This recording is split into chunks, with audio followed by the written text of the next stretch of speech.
बेटा आज हम वसंत का पाठ 14 पढ़ेंगे। ठीक है, पाठ 13 हमारे कंप्लीट हो गए हैं और आज हम पाठ 14 पढ़ेंगे। बेटा ध्यान से सुनना और समझना।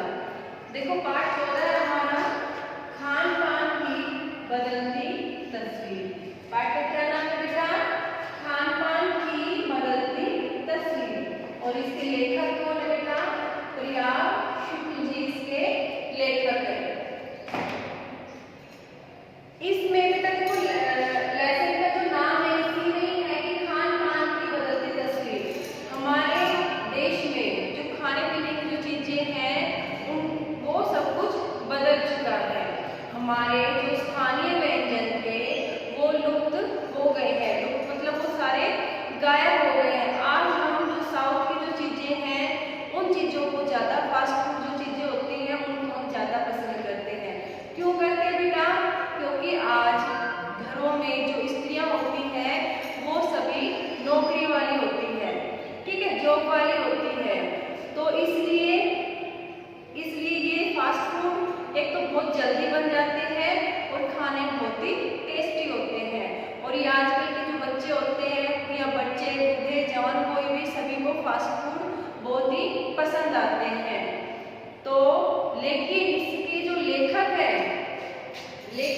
प्रयाग शुक्ल जी, ये चिंतित भी है क्योंकि जो हमारे स्थानीय व्यंजन हैं वो लुप्त होने लग रहे हैं और हम पश्चिमी देशों की, पश्चिमी सभ्यताओं की होड़ा-होड़ी कर रहे हैं। ठीक है, लेकिन बेटा जब खान पान की जो ये तस्वीर है ये एक तरह से फायदेमंद भी है। जब हम दूसरे समाज के, दूसरे देश के चीजों को जब हम ग्रहण करते हैं तो उससे क्या होता है? हमारी मिली जुली संस्कृति होती है।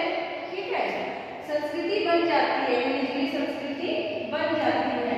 देश विदेश के व्यंजनों को जानने का मौका मिलता है। जब हम दूसरे देश के व्यंजनों को खाते हैं तो हमें उस देश की संस्कृति का पता चलता है और हमें उनकी संस्कृति जानने का मौका मिलता है। ठीक है, खान पान की नई संस्कृति अनेकता में एकता बनाए रखने में सहायक है। जो खान पान की जो नई संस्कृति है ये अनेकता में एकता। देखो जब हम किसी के करीब जाते हैं, किसी के पास जाते हैं तो ही हमें उसके बारे में पता चलता है।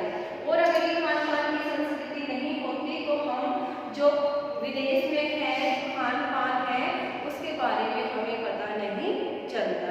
तो जो ये खान पान की जो संस्कृति है ये बेटा एक तरह से बहुत ही अच्छी है। इससे हमारा क्या होता है? आपस में मेल मिलाप बढ़ता है, हमारी संस्कृति का दूसरों को पता चलता है, उनकी संस्कृति का हमें पता चलता है कि हमारे देश में क्या है और उनके देश में क्या है। इससे खान पान की संस्कृति से क्या होता है बेटा? भाईचारे की भावना भी पनपती है आपस में, हमें उनके संस्कारों का पता चलता है।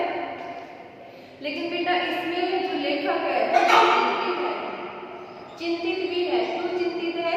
क्योंकि हम बाहर की चीजों पर ज्यादा ध्यान दे रहे हैं, उन चीजों को ज्यादा खा रहे हैं, लेकिन जो हमारे स्थानीय व्यंजन हैं वो गायब होते जा रहे हैं। हम उनकी तरफ अब देखते भी नहीं हैं।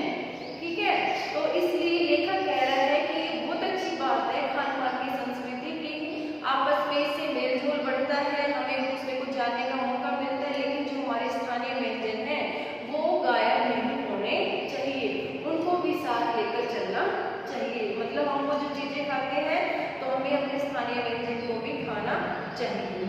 लेकिन बेटा फास्ट फूड हम खाते तो हैं लेकिन इसके हानियां भी हैं। फास्ट फूड खाने से हमारे शरीर में अनेक बीमारियां लग जाती हैं। तो इसलिए इसमें लेखक कहना चाह रहा है कि जो हमारे देसी जो खाने पीने का सामान है, खाने पीने की जो चीजें हैं उनको ही खाना चाहिए।